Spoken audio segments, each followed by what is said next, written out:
Hoje nós vamos estudar a lição de número 13, que traz o tema O Poder de Deus na Missão da Igreja. Vamos falar do que é esse poder que age na igreja, que faz com que a igreja possa crescer e que possa também cumprir a sua vocação, conforme aqui nós já mencionamos em outros programas sobre a natureza da igreja, sobre as figuras da igreja que demonstram, que representam aquilo que a igreja precisa ser. Então nós vamos dar aqui nesta oportunidade, então, uma conclusão de todo esse tema que nós estudamos, e esse assunto de hoje é para encerrar com chave de ouro, pois afinal de contas, sem o poder de Deus, não é possível a igreja de fato ser a igreja de Jesus Cristo. Queremos agradecer sua companhia, não deixe de curtir, não deixe de compartilhar. Nós estamos aqui pela Rádio IECN através das plataformas digitais, através do YouTube, Facebook e também pelo TikTok, como também pelo aplicativo da rádio. Mandamos um abraço para todas as pessoas que semanalmente nos assistem, nos acompanham, nosso querido irmão Setembrino e a sua esposa ali na congregação Tomé de Souza. Deus abençoe vocês em nome de Jesus.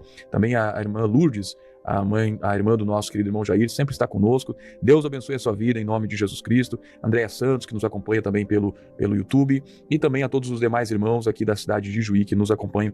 Deus abençoe a sua vida em nome de Jesus. Curta, compartilhe, comenta, sua participação é importante. O tema de hoje, então, o poder de Deus na missão da igreja. O texto áureo está no livro dos Atos dos Apóstolos, capítulo de número 1, e o versículo de número 8, que diz o seguinte: Mas recebereis a virtude do Espírito Santo, que há de vir sobre vós, e ser-me-eis testemunhas tanto em Jerusalém, como em toda a Judéia e Samaria, e até aos confins da terra. Nossa verdade prática, ela nos diz que o Espírito Santo é a força motriz que movimenta a igreja. Sem o poder do Espírito, a igreja é incapaz de cumprir a sua missão. O texto da nossa leitura em classe, que traz uma base do tema que nós vamos tratar aqui, está lá no livro dos Atos dos Apóstolos, capítulo 13, versículo de 1 a 4, que diz o seguinte: Na igreja que estava em Antioquia, havia alguns profetas e doutores, a saber, Barnabé e Simeão, chamado Níger, e Lúcio, Cirineu, e Manaém, que fora criado com Herodes, o tetrarca, e Saulo. E servindo eles ao Senhor e jejuando, disse o Espírito Santo: Apartai-me a Barnabé e a Saulo para a obra que os tenho chamado. Então, jejuando e orando e pondo sobre eles as mãos,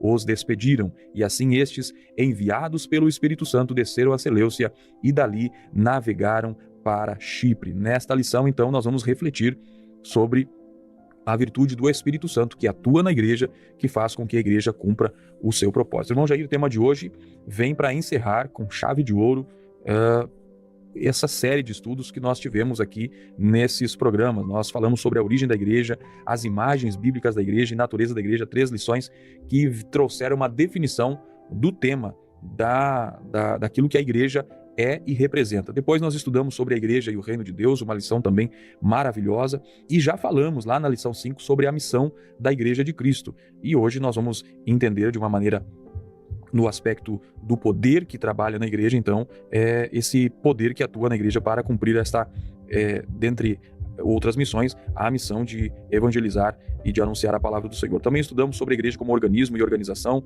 uma lição que de fato trouxe para nós os aspectos humanos e espirituais da igreja, a igreja como um organismo vivo e também como uma organização onde demonstra o fato da igreja local ser organizada através de lideranças, um tema maravilhoso. Falamos do ministério da igreja, disciplina, as ordenanças de Jesus sobre o batismo e a segunda ordenança sobre a ceia do Senhor, 2 lições também muito maravilhosas. Se você perdeu esse programa, perdeu essa lição, procure no canal Alex Kepler, tem uma playlist lá das lições do primeiro trimestre do ano de 2024 e assista lá, vale a pena você verificar essas lições sobre batismo e a ceia do Senhor. Estudamos na lição 11 o culto da igreja, na lição passada o papel da pregação no culto e hoje então o poder de Deus na missão da igreja.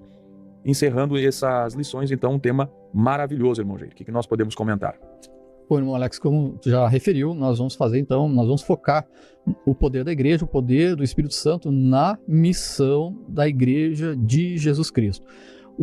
Um poder esse que o povo de Deus não pode abrir mão, não pode prescindir desse revestimento, desse poder pentecostal para que a missão que Jesus colocou para a igreja na terra, ela obtenha êxito. Nós vamos demonstrar que a ação do Espírito Santo, ele é atual, ele faz parte dos dias atuais da igreja, a atualidade da ação dos dons dentro da igreja não se trata de uma mera opção, mas de algo que é imprescindível e da maior necessidade. Sem o Espírito Santo, a igreja local ela não anda nem cumpre a vocação para a qual Jesus destinou a sua igreja. Então, permaneça conosco mais uma vez, nosso convite, você é o nosso convidado especial.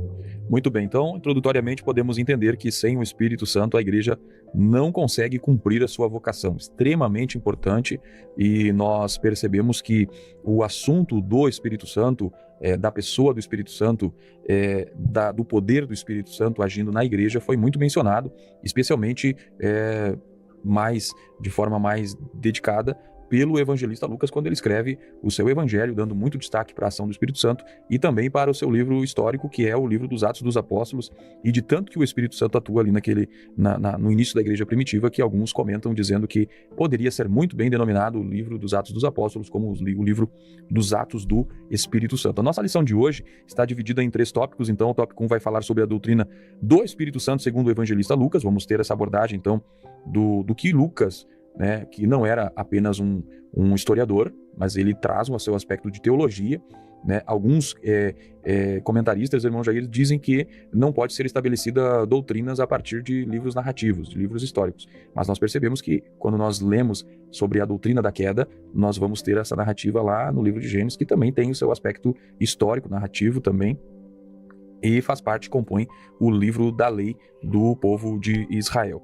E então é importante nós entendermos aqui nessa perspectiva do evangelista Lucas, tanto no seu livro como também no livro do Evangelho e também no livro dos Atos dos Apóstolos. Nós vamos ver então sobre o segundo tópico, sobre o Espírito Santo capacitando as testemunhas. Nós vamos ter essa abordagem com uma visão daquilo que o Espírito Santo agiu na igreja primitiva e também o Espírito Santo como fonte geradora de missões, tendo como base aí o texto que nós fizemos leitura da igreja de Antioquia, uma igreja que se revelou uma igreja missionária. O que nós podemos comentar sobre o primeiro tópico, irmão Jair, falando sobre a doutrina do Espírito Santo segundo o evangelista Lucas? Irmão Alex, me permite, antes de falar aqui especificamente no tópico da lição, que fala sobre no evangelho de Lucas, eu gostaria de falar que o Espírito Santo, ele é um assunto e ele é um personagem importante em toda a palavra de Deus. Já no livro de Gênesis, Êxodo, já aparece o Espírito Santo, Moisés sendo cheio do Espírito Santo. Nós vamos ver os profetas do Antigo Testamento mencionando sobre a promessa do Espírito Santo, o próprio profeta Joel,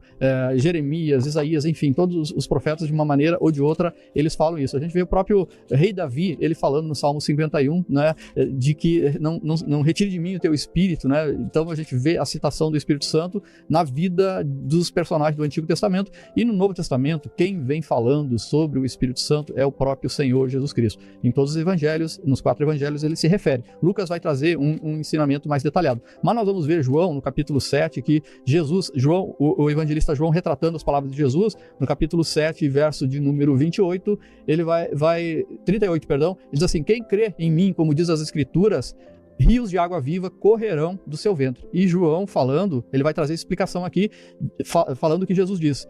E isso disse ele do Espírito que haviam de receber os que nele crescem, porque o Espírito Santo ainda não fora dado, porque ainda Jesus Cristo não havia sido glorificado. E nós vamos ver também no próprio Evangelho de João, no capítulo 14, a promessa, Jesus Cristo ele prometendo que ele enviaria o Consolador, capítulo 14 e verso 16. E eu rogarei ao Pai, e ele vos dará outro Consolador para que fique conosco para sempre, o Espírito da verdade que o mundo não pode receber. Palavras do Senhor Jesus Cristo. Também prossegue no Evangelho de João, no capítulo 16, versículo 13, que vai dizer ou no versículo 15, anteriormente, no capítulo 15, versículo 26, mas quando vier o Consolador, que eu da parte do Pai vos hei de enviar, aquele Espírito da verdade que procede do Pai testificará de mim. E no capítulo 16 ele vai falar no versículo 13, mas quando vier aquele Espírito da verdade, ele vos guiará em toda a verdade, porque não falará de si mesmo, mas dirá tudo o que tiver ouvido e vos anunciar o que há de vir. Então nós vemos que existe uma promessa do Senhor Jesus Cristo quanto ao envio do Consolador, e aqui Lucas ele vai trazer para nós um ensino mais direcionado aqui, de uma forma mais direcionada pelo Espírito Santo, para que a gente tenha esse entendimento. Então, tanto no Evangelho escrito por Lucas, quanto no livro de Atos, o evangelista Lucas ele vai revelar Espírito Santo na vida de Jesus Cristo e da igreja, da primeira igreja nascedora ali, como uma necessidade fundamental, tanto para o ministério de Jesus quanto para a igreja que estava iniciando. O evangelista ele vai mostrar que sem a ação do Espírito Santo no ministério da igreja e na vida da igreja, no ministério de Jesus, os cristãos não estariam qualificados ou estariam desqualificados para serem testemunhas do Senhor Jesus Cristo. E esse revestimento, então, da promessa está associado ao revestimento do Espírito Santo, conforme diz Lucas no capítulo de número 24 e versículo de número 49.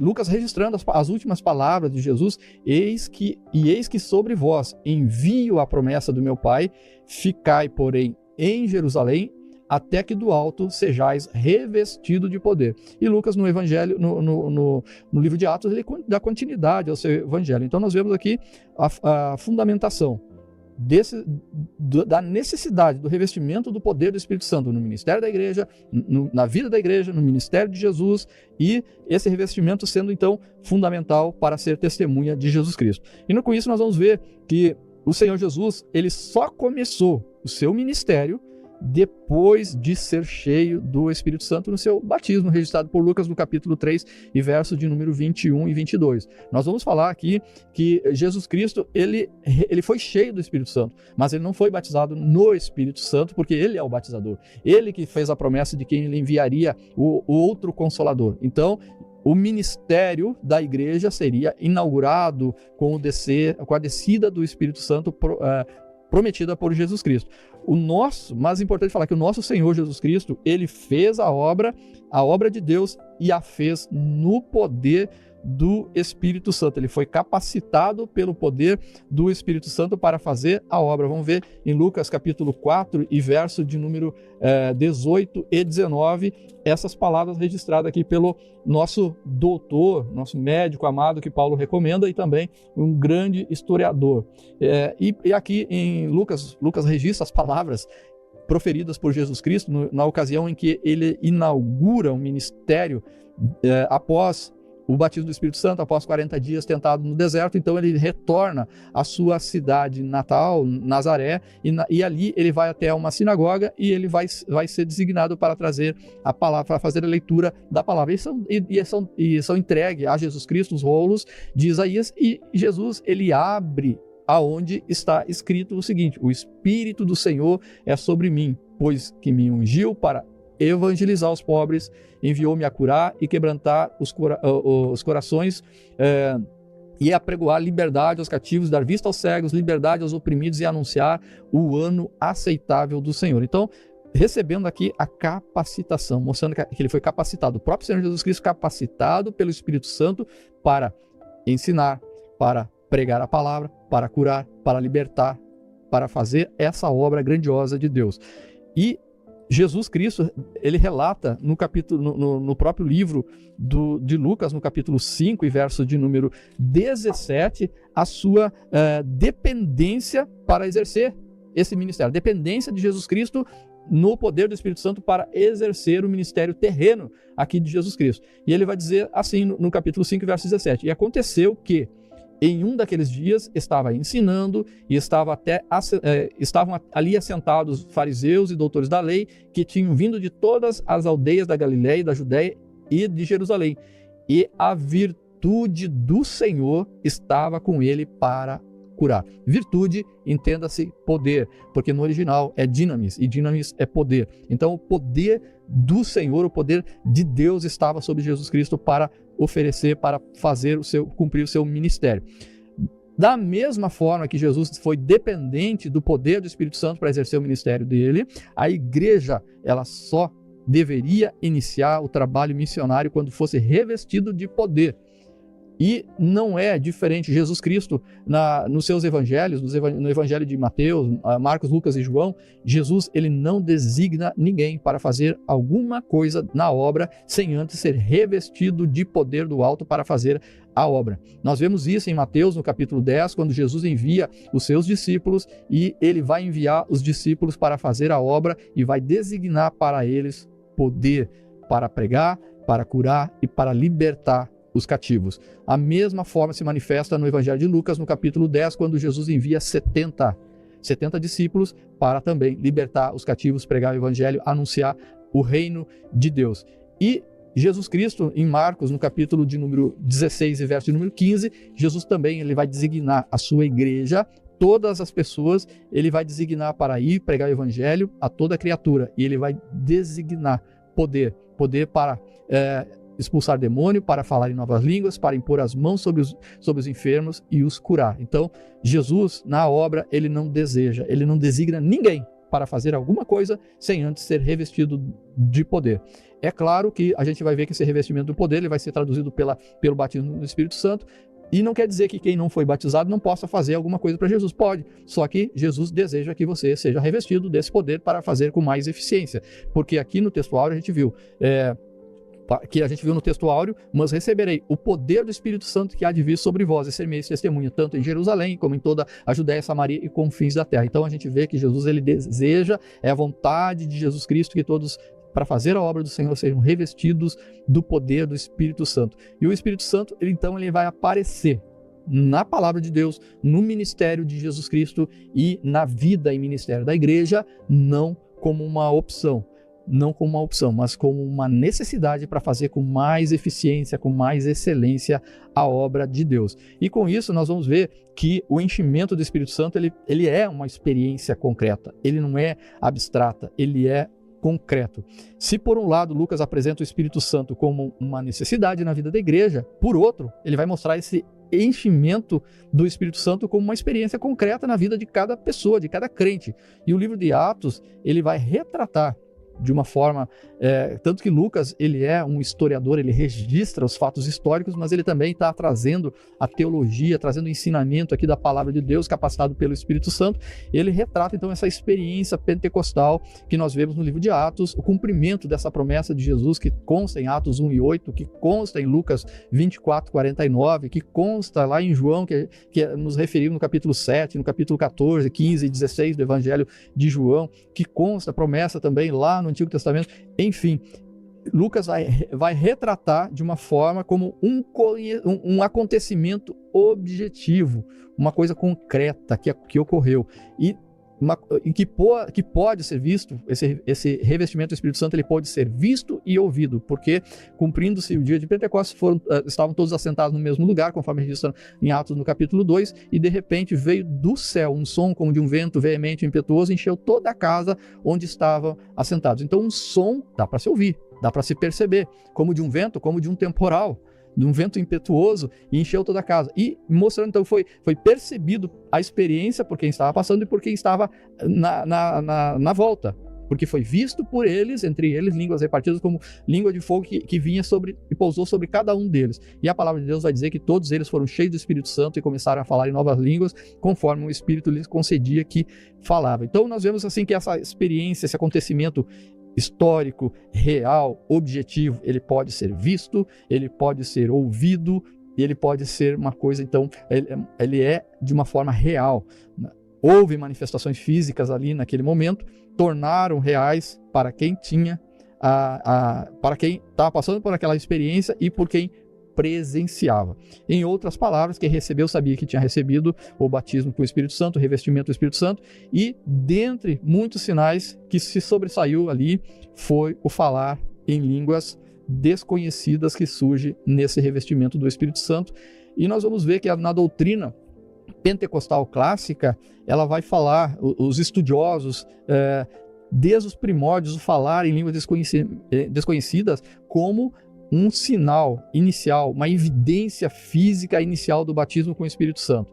Nós vamos ver no livro de Atos, em 3 ocasiões, houve a manifestação de línguas presente nesse momento em que houve o revestimento, o relato do revestimento do Espírito Santo. Nós vamos ver em Atos, no capítulo 2 e verso 4, quando vem a inauguração da igreja com o revestimento do Espírito Santo para toda a igreja. Nós vamos ver no capítulo de número 10, na ocasião em que Pedro, ali em Cesareia Marítima, né, ele vai ministrar na casa de Cornélio. Nós vamos ver um pouquinho antes, em Samaria também, Pedro, João se manifestando lá e vendo o batismo no Espírito Santo. E nós vamos ver no capítulo 19, no capítulo 19 do livro de Atos, na igreja de Éfeso, na cidade de Éfeso, em que Paulo vai impor as mãos sobre aqueles crentes que já tinham recebido o batismo de João, mas não tinham nem sequer ouvido falar no Espírito Santo. E Paulo então impõe as mãos e eles então falam em línguas e são cheios do Espírito Santo. E mesmo assim, na narrativa de Lucas, no livro de Atos, onde não houve a descrição de que eles falaram em línguas, a gente vai ter a evidência de que houve uma manifestação física ali, porque nós vamos ver no capítulo 8, e do verso 14 ao 25, em que Paulo, então, na primeira viagem missionária, ele vai impor as mãos, vai operar através do Espírito Santo ali na vida de um cidadão, e vai ter um outro lá chamado mágico, Elimas, que ele se surpreende com aquilo e deseja ter aquele poder, ou seja, ele viu alguma coisa, ele viu falar em línguas, ele percebeu que houve um mover do Espírito Santo e desejou aquele poder, desejou até como adquirir. Então não houve ali a menção da ocorrência de línguas, mas ficou subtendido nesse texto.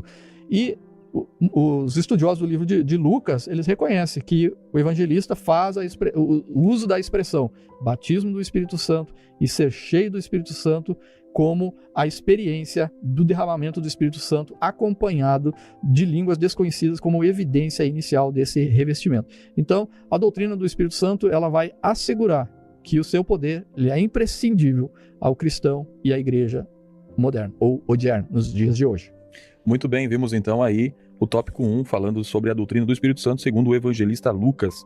E é maravilhoso, irmão Jair, nós olharmos o evangelho de Lucas e nós vamos de fato perceber que Lucas, quando registrando os eventos que se sucederam, ele já tendo uma percepção, um entendimento do que que estava acontecendo naquele tempo, do que estava agindo ali, então ele de fato consegue identificar as ações do Espírito Santo e registra isso para que fique... E ele é um dos que mais vai fazer, então, registrar a ação do Espírito Santo no Novo Testamento, que vai trazer essa base para a gente entender. Ele vai falar do começo ao fim do seu evangelho sobre o Espírito Santo. Quando ele vai falar de João Batista, lá no capítulo 4, no capítulo 1, versículo 15 do seu evangelho, ele vai falar de que do precursor de Jesus, ele não beberia bebida forte e tal, mas ele vai dizer, e será cheio do Espírito Santo. Aí o próprio Lucas, lá no capítulo 2, no capítulo 1 ainda, vai registrar a visita da mãe de Jesus, já com Jesus concebida do Espírito Santo, Jesus no seu ventre. Quando ela cumprimenta, Maria e Isabel se cumprimentam, João Batista, no ventre de sua mãe, vai saltar no seu ventre, e a Bíblia vai dizer que Isabel, a mãe dele, foi cheia do Espírito Santo. E aí você continua lendo o livro de Lucas, você vai ver ele apresentando um casal de idosos já, um casal que já estavam avançados em idades, mas que quando viram Jesus, eles se alegraram. E Lucas vai narrar que o Espírito Santo estava sobre ele. O Espírito Santo estava naquele ambiente. O Espírito Santo estava naquelas pessoas, estava em Jesus. O Espírito Santo age e está sendo demonstrado no livro do evangelista Lucas. Ele vai narrar, o irmão mencionou a respeito dos discípulos que haviam ido numa missão para pregar aos cativos, curar os enfermos, e quando eles retornam, Jesus vai ter uma alegria, e o texto de Lucas capítulo 10, versículo 21 diz que se alegrou Jesus no Espírito Santo. Interessante que Jesus ele só vai começar o seu ministério, apresentado por Lucas lá no capítulo 3, versículo 21 e 22, quando ele foi cheio do Espírito Santo. Ou seja, o começo do ministério de Jesus dependeu do Espírito Santo. A gente vai ver também que as obras de Deus que Jesus fez no poder do Espírito Santo, porque ele vai registrar em Lucas capítulo 4, quando Jesus está na sinagoga e ele abre o livro de Isaías, ele vai dizer, o Espírito do Senhor está sobre mim pelo que me ungiu para pregoar. Então o Espírito Santo capacitou Jesus e nós percebemos também uma dependência de Jesus no seu ministério para operar e realizar aquilo que ele veio fazer. Então, claramente, Lucas vai nos mostrar esse panorama da realidade do Espírito Santo e que Jesus ainda vai elevar essa dimensão aos demais e à sua igreja quando ele vai prometer o revestimento de poder, conforme o irmão Jair mencionou aqui, ocorrido em Atos dos Apóstolos, porque em Atos dos Apóstolos, Lucas continua narrando a ação do Espírito Santo, a presença do Espírito Santo. Lembrando que o Espírito Santo, ele não é uma força, não é algo no sentido simples da palavra de dizer força, mas ele é uma pessoa, ele é a terceira pessoa da Trindade, ele é Deus, e obviamente a sua presença, a sua ação gera influência, gera poder, gera dinamismo, produz no crente uma força para que esse, impulsionado pelo Espírito Santo, execute alguma obra. E aí nós vemos ele apresentando no livro dos Atos, então, Jesus prometendo lá no capítulo 1, versículo 8, conforme nós lemos no texto áureo, o revestimento que esse Espírito agora, numa outra dimensão, ele realizaria. O Espírito Santo, quando nós vemos no Antigo Testamento, nós vemos o Espírito Santo agindo sobre, mas agora no Novo Testamento esse Espírito vai ser derramado sobre a pessoa de uma maneira que vai habitar no ser humano, vai habitar no crente, e esse poder vai capacitá-lo num sentido, quando batizado no Espírito Santo, vai capacitá-lo para ele cumprir a missão, cumprir o chamado de Deus na sua vida. Lembrando que as obras do Espírito Santo são uma obra de convencer o homem do pecado, da justiça, do juízo.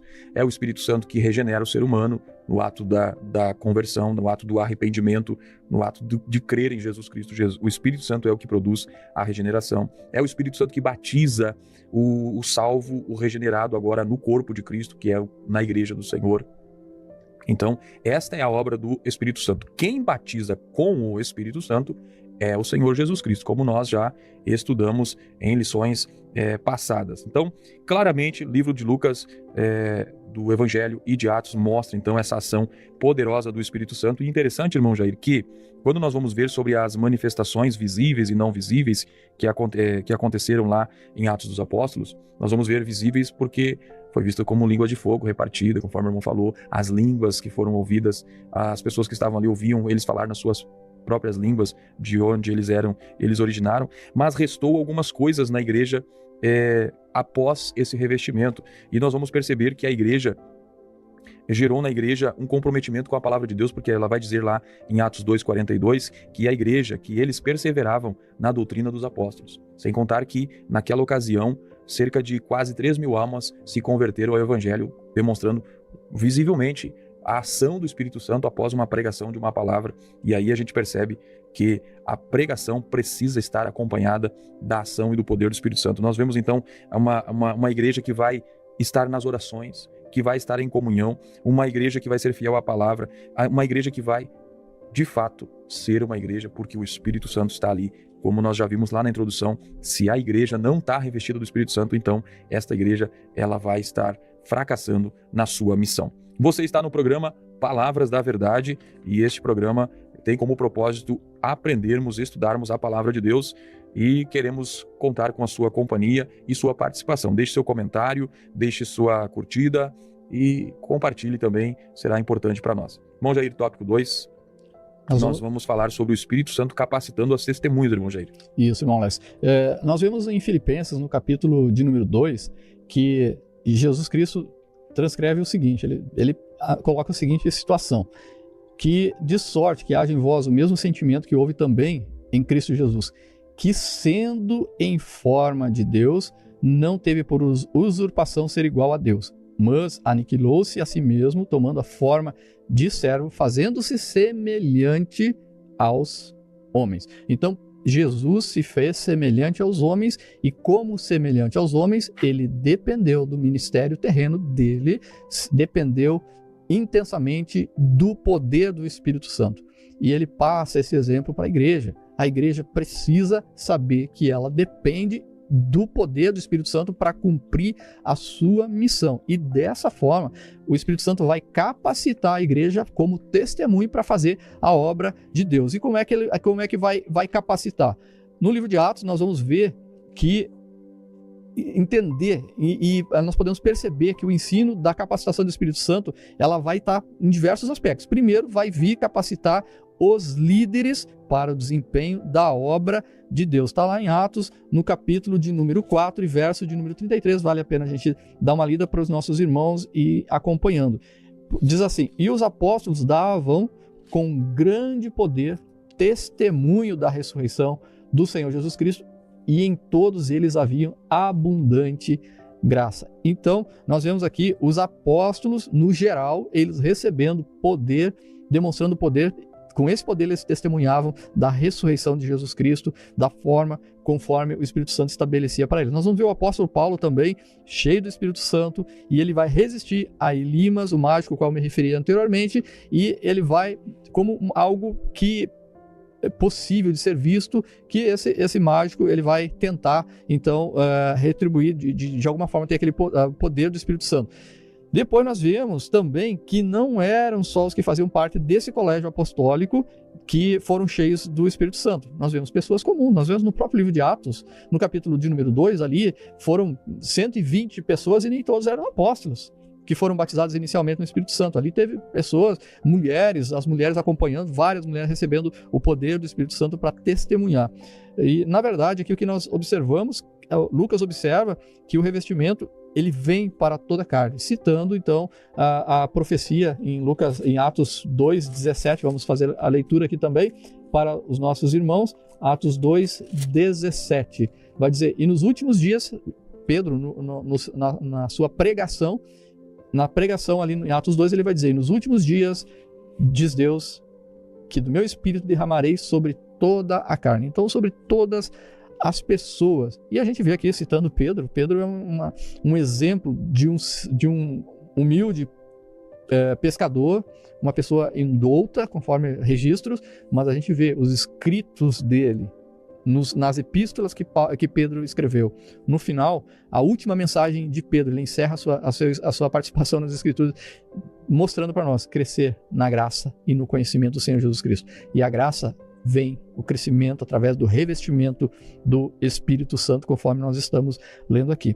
Nós vemos pessoas simples que são capacitadas pelo Espírito Santo. Nós vamos ver exemplos na palavra de Deus. Lucas registra Ananias, no capítulo de número 9, até então um ilustre desconhecido, ele é convocado por Deus para ir até a rua direita, impor as mãos sobre Paulo, e o apóstolo Paulo então ser revestido do poder do Espírito Santo, e assim Paulo sendo o maior de todos o maior apóstolo de todos os tempos, o maior missionário, o maior pregador, implantador de igreja. Mas nós vamos ver também pessoas que não eram apóstolos, como Estevão, como Filipe, que Estevão, o primeiro mártir, ele foi cheio do Espírito Santo, e inclusive ele sendo cheio do Espírito Santo, ele foi apedrejado e ele viu os céus abertos e Jesus de pé ao lado do trono de Deus. E Filipe, então, ele como um dos diáconos escolhidos em Atos no capítulo de número 6, juntamente com Estevão também, nesse mesmo capítulo, Filipe, então, ele vai pregar o evangelho em Samaria,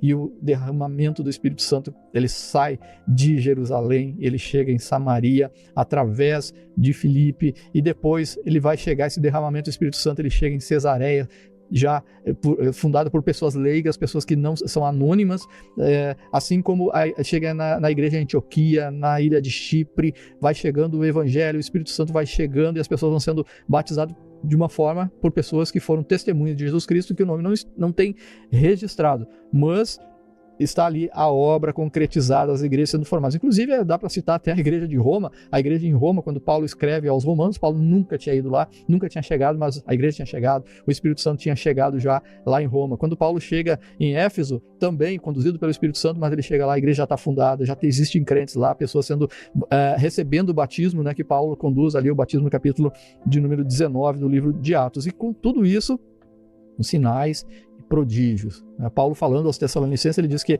a nossa palavra não tem chegado até vocês somente com palavras persuasivas, mas sim com o poder do Espírito Santo agindo e demonstrando sinais, prodígios e maravilhas. Fica evidente, então, que Deus não tem uma classe privilegiada para fazer a sua obra. Ele quer alguém que se coloque à disposição, que receba essa instrumentalidade, esse revestimento do Espírito Santo para ser capacitado pelo Espírito Santo para ser testemunha de Jesus Cristo. Isso de uma forma individual. Agora nós vamos falar a capacitação da igreja. O Espírito Santo, ele vai no contexto dos escritos de Lucas, tanto no Evangelho quanto no livro de Atos, a igreja ela é vista como portadora de uma missão profética. E nessa missão há um ministério profético de todos os crentes, como falamos aqui, em toda a carne, o Espírito Santo sendo derramado sobre toda a carne, a profecia de Joel sendo cumprida em Atos de número 2. E nesse sentido, nesse contexto de Atos, o testemunho não é apenas individual, mas de toda a igreja descrita no livro de Atos. Dessa forma, essa comunidade de crentes, ela é capacitada pelo Espírito Santo, ela ganhava confiança e admiração das pessoas por onde eles estavam, ao redor.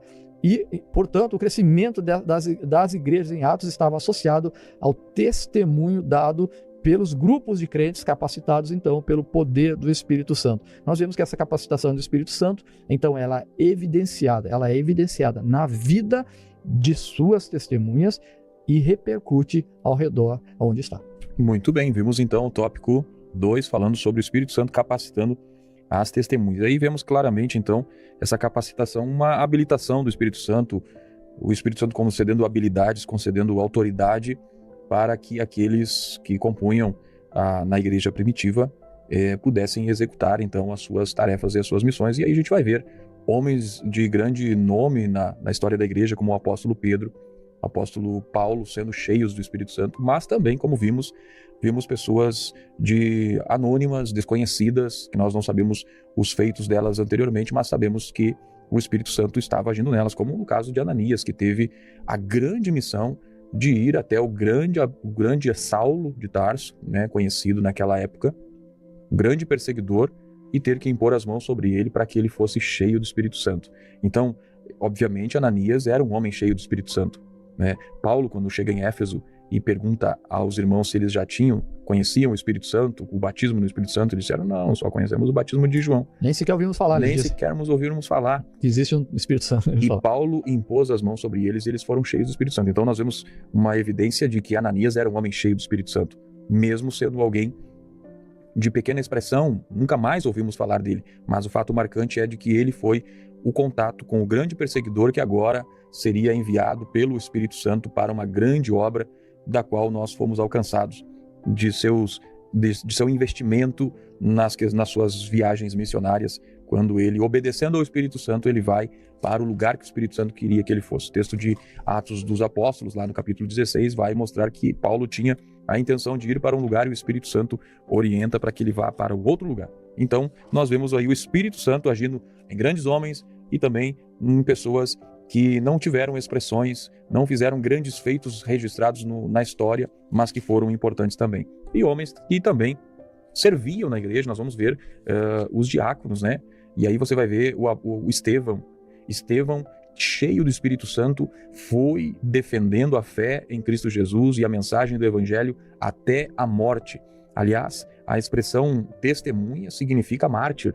Então, esses homens capacitados pelo Espírito Santo, eles estavam capacitados, cheios de, inclusive, doarem as suas vidas, entregarem as suas vidas e até morrerem pelo Evangelho de Jesus Cristo. Que coisa tremenda! Só quem faz isso é o Espírito Santo, porque eles não eram pessoas descontroladas, pessoas debilitadas psicologicamente, não, eles eram pessoas cheias do Espírito Santo, que tinham convicções claras de que Jesus Cristo era o Salvador, que eles haviam de anunciar, que havia morrido por eles na cruz e que eles precisavam, então, de fato, entregarem as suas vidas a Jesus. E vemos, então, Ananias, Estevão, vemos também Filipe, que era um diácono, mas o Espírito Santo na vida dele tornou ele um grande evangelista, proclamador do Evangelho do Senhor Jesus. Então, vemos a ação do Espírito Santo na igreja, como disse o irmão Jair, mencionando o texto da pregação de Pedro no dia do Pentecostes, mencionando o profeta Joel, que a promessa diz respeito a vós,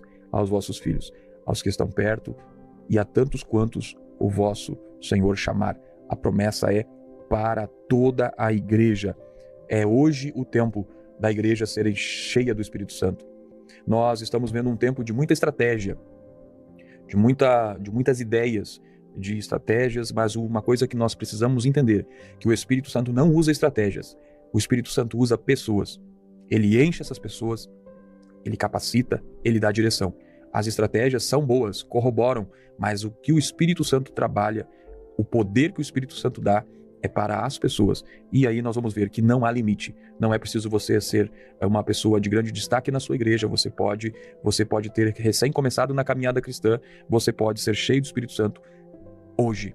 nesse tempo que nós estamos vivendo, porque é a promessa para nós estamos vivendo esses últimos dias, conforme disse o profeta Joel. Irmão Jair, tópico 3, para nós irmos para o encerramento do nosso programa, vamos falar então do Espírito Santo como fonte geradora de missões. Já vimos então a apresentação do Espírito Santo agindo na igreja, claramente a igreja existe a partir da ação do Espírito Santo.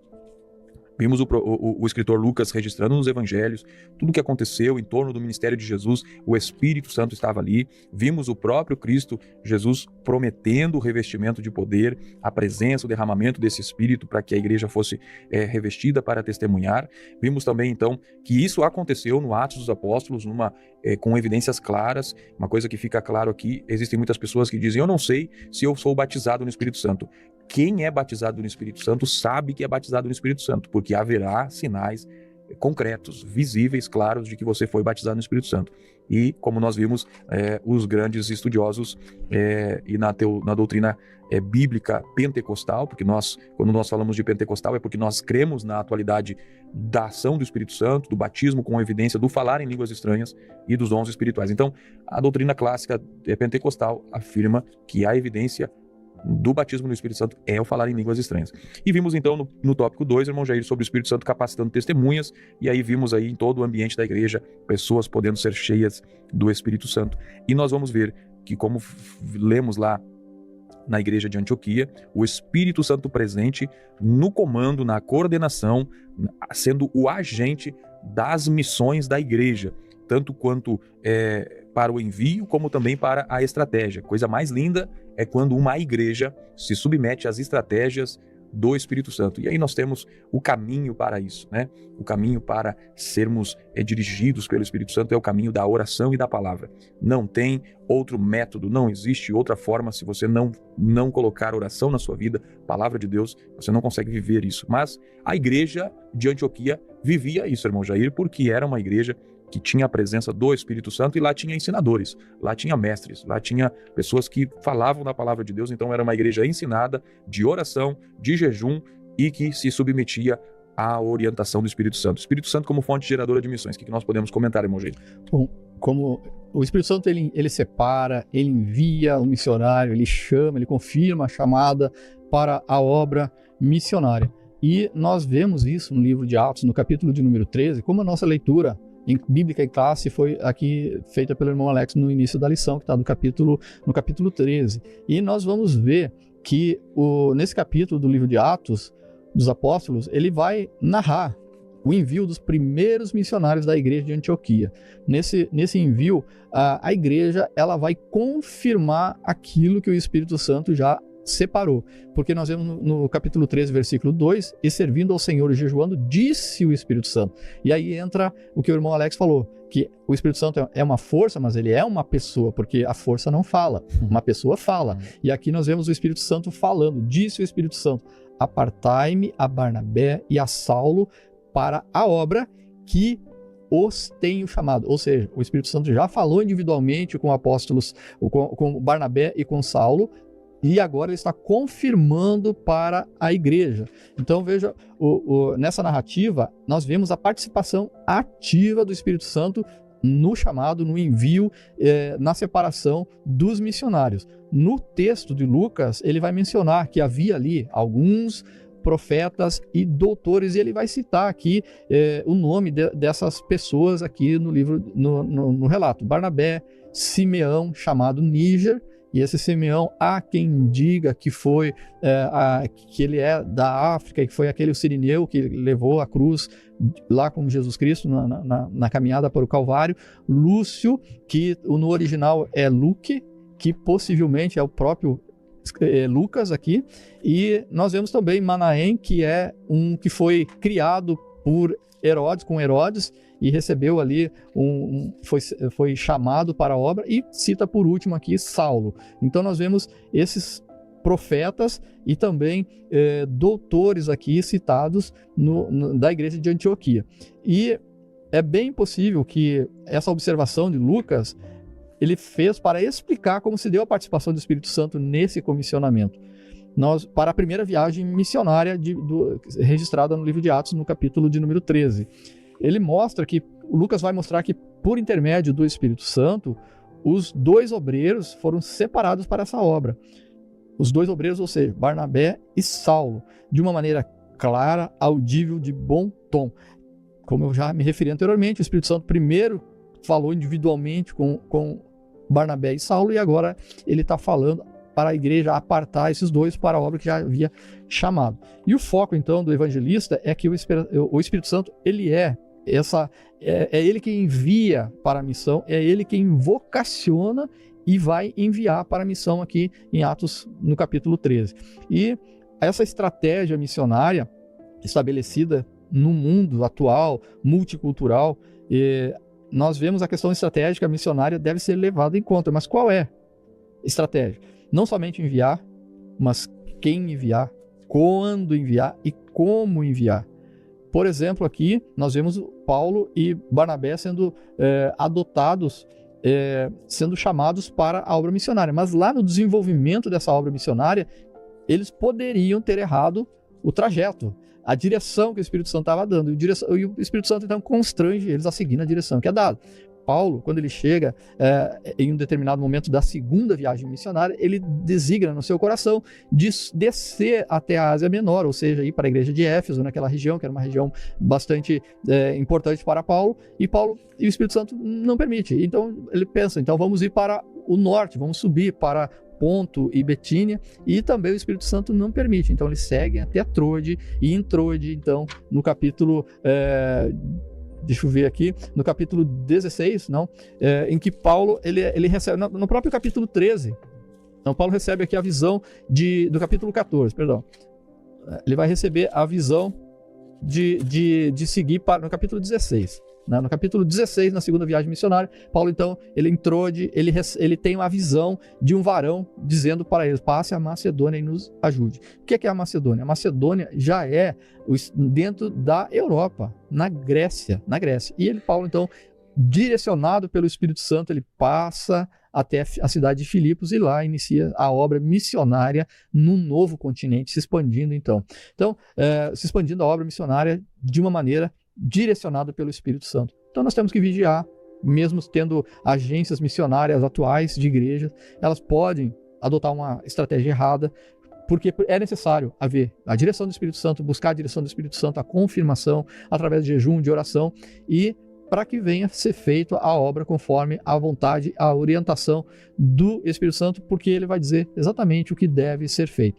Então o poder do Espírito Santo ele vai impulsionar no cumprimento da igreja para fazer essa grande comissão que é pregar o evangelho a toda criatura e ir até os confins da terra. E nós vemos o Espírito Santo, irmão Alex, como um substituto do Senhor Jesus Cristo.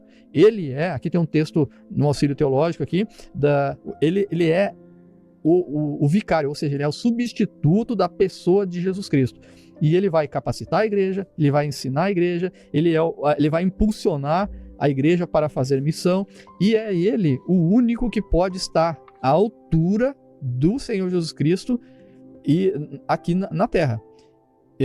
Ele é a pessoa divina do Espírito Santo, que é aquele que Jesus disse, enviarei outro Consolador, outro igual a Jesus Cristo. Então, e o comentarista aqui ele coloca uma frase bem interessante.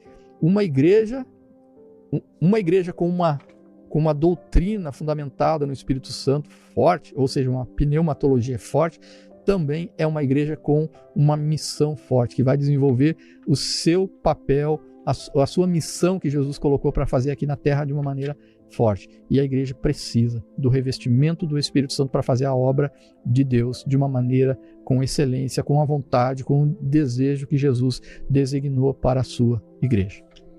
Muito bem, meus irmãos, vimos aí então o Espírito Santo como fonte geradora de missões. Vemos então o Espírito Santo aquele que unge, que inspira, que separa e que envia. O Espírito Santo agindo lá na igreja de Antioquia, mostrando um padrão aí de ação do Espírito Santo na igreja do Senhor Jesus. Vimos aí então claramente que o Espírito Santo é aquele que conhece as necessidades da igreja e é por isso que ele separa, como ele disse, o Espírito Santo disse à igreja de Antioquia, para a obra que os tenho chamado. O Espírito Santo é quem conhece, né? Nós não podemos competir com o Espírito Santo que conhece todas as coisas. Às vezes aquilo que para nós é urgente não é para o Espírito Santo. Aquilo que é o plano nosso, às vezes, não é o plano do Espírito Santo. Então, é importante entendermos essa inspiração do Espírito Santo, essa separação que o Espírito Santo faz.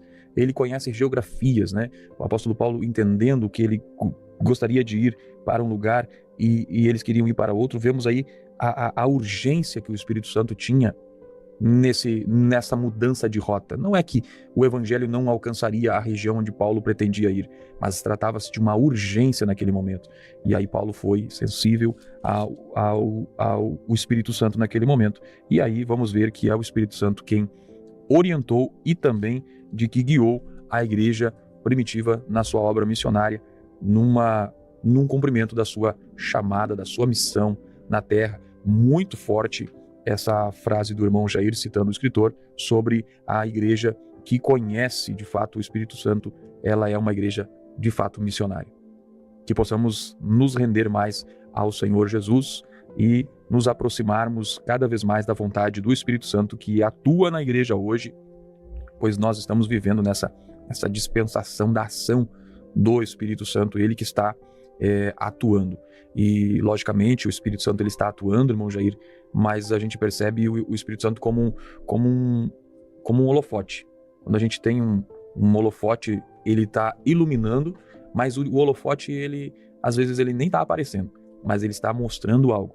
E a função do Espírito Santo é mostrar a pessoa bendita de Jesus Cristo, que veio ao mundo, morreu pelos pecadores, e é ele, então, que tem essa missão de conduzir, de trazer, de realizar esta obra da salvação, de convencimento do homem do pecado, entender o homem de que a justiça de Deus opera e ela vai se manifestar, e também de que um juízo aguarda aqueles que não creram na mensagem do Evangelho. O Espírito Santo muito foi ignorado, muito, quando a gente vai olhar a história da igreja, o assunto do Espírito Santo como pessoa, como divindade, foi meados ali do século XV, após um longo período de, historicamente, o Espírito Santo não ser dado destaque para ele como ele deveria.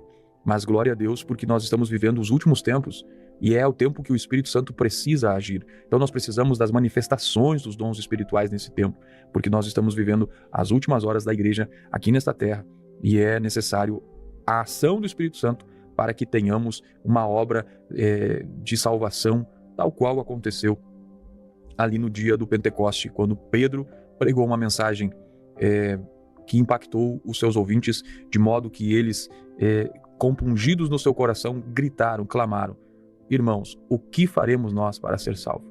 E aí Pedro aplicou a palavra, aplicou a pregação no coração deles, dizendo: arrependei-vos e sede batizados.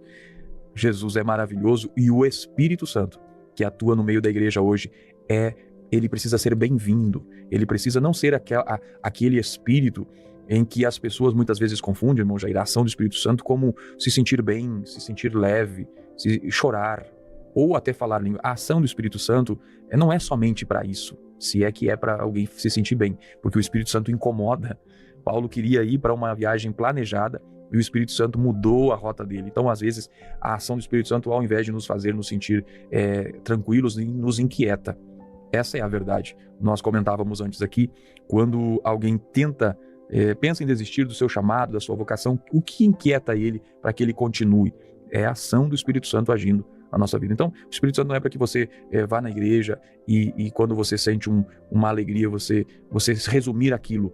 O Espírito Santo é a capacitação, é a pessoa que habita no teu ser e que te revestiu de poder para você poder fazer e cumprir a missão que ele te deu como igreja do Senhor. Alguma coisa a acrescentar, irmão Jair? Não, irmão Alex, as suas palavras foram muito bem colocadas, né? E então, na pregação de Pedro, foram compungidos no coração e foram batizados. E Pedro fala que a promessa: e recebereis o dom do Espírito Santo. E ele explica, porque essa promessa diz respeito a vós, a vossos filhos, a todos os que estão longe, os que estão perto, e tantos quanto Deus nosso Senhor chamar. Então, que nessa noite você possa perceber esse chamado de Deus ser compungido no teu coração também e fazer essa decisão que tantas pessoas ali em Atos 2 fizeram. Mais de 3 mil, quase 3 mil almas se decidiram em ser batizados e receber o dom do Espírito Santo que está disponível para cada um de nós. E nós precisamos ter essa comunhão com o Senhor Jesus Cristo, comunhão com o Espírito Santo nessa caminhada. É uma viagem para o céu, né, irmão Alex? Aquele exemplo, uma viagem para o céu. Estamos indo, todos aqueles que aceitaram a Jesus, foram batizados e aceitaram Jesus principalmente, mas você pode ir de primeira classe ou você pode ir até mesmo na carga, né? E se você for de primeira classe, significa ser revestido com o poder do Espírito Santo, com o batismo do Espírito Santo que está disponível para todos. Deus abençoe a tua vida. Muito bem, vimos na lição de hoje então que o Evangelho de Lucas e o livro de Marcos e o livro dos Atos dos Apóstolos revelam o ministério do Espírito Santo atuando na vida de Jesus e também na igreja primitiva, e essa ação do Espírito Santo é uma necessidade imperiosa manifestada nos relatos bíblicos. Nós vimos também que o Espírito Santo aparece como uma necessidade e não como uma opção. Nós não temos a opção, é uma necessidade que nós temos de buscar a ação do Espírito Santo nos nossos dias. Vimos também que o falar em línguas estranhas ou línguas desconhecidas é a evidência física inicial do batismo no Espírito Santo. E vimos também que o que chama a atenção nas narrativas da nossa leitura em classe, onde nós lemos sobre a igreja de Antioquia, é a participação do Espírito Santo ativamente no envio de missionários. Também vimos que o revestimento de poder do Espírito Santo não são para pessoas ilustres, não são para pessoas de reputação ilibada ou inquestionável, ou uma pessoa que tem um cargo alto, não. É para aqueles que aproximarem-se de Jesus Cristo, pessoas comuns, como foi no dia do Pentecostes. Após aquelas pessoas se arrependerem, como leu o nosso querido irmão Jair aqui, o apóstolo Pedro disse que eles receberiam o dom do Espírito Santo, sem saber qual era o histórico da vida deles. Bastava eles apenas se arrependerem dos seus pecados, serem batizados em Jesus Cristo. Que maravilha, que lição extraordinária. Que bom que você esteve até aqui conosco. Neste momento nós estaremos fazendo uma oração em teu favor, em favor da sua família, e nós queremos orar pela sua casa. Irmão Jair orando conosco. Senhor nosso Deus, nosso Pai, em nome de Jesus Cristo, Senhor, nós queremos te glorificar, te exaltar, bendizer teu nome, Senhor, pela vida de cada um dos nossos irmãos, ouvintes, Senhor, que o Senhor venha estender as suas mãos, venha curar, venha libertar, Pai, que haja decisão, Senhor, nessa noite de arrependimento, de que venha, Pai, a tua palavra compungir os corações, Pai, tão necessitados nessa caminhada, Pai, que possam ser revestidos pelo teu poder, que a tua igreja, ó Deus, ela possa continuar sendo tua testemunha, revestida com o poder do alto para fazer a tua obra, Senhor. Que a tua palavra seja acompanhada, Pai, com sinais, prodígios e maravilhas, e o teu nome seja glorificado, e o nome do Espírito Santo seja bendito no nosso meio, e que permaneça conosco até aquele dia em que o Senhor vai arrebatar a sua igreja. Obrigado, Pai, por cada um dos nossos irmãos que estão ouvindo este programa. Abençoa os lares, abençoa as famílias, abençoa o Pai, Senhor, que haja mantimento, que haja sustento na vida dessa família. Abençoa, Senhor, cada integrante do lar, que haja paz, Pai, a tua paz, que é a paz verdadeira, a paz de Jesus na vida dos nossos irmãos, agora e para sempre, para a glória de Jesus. Amém.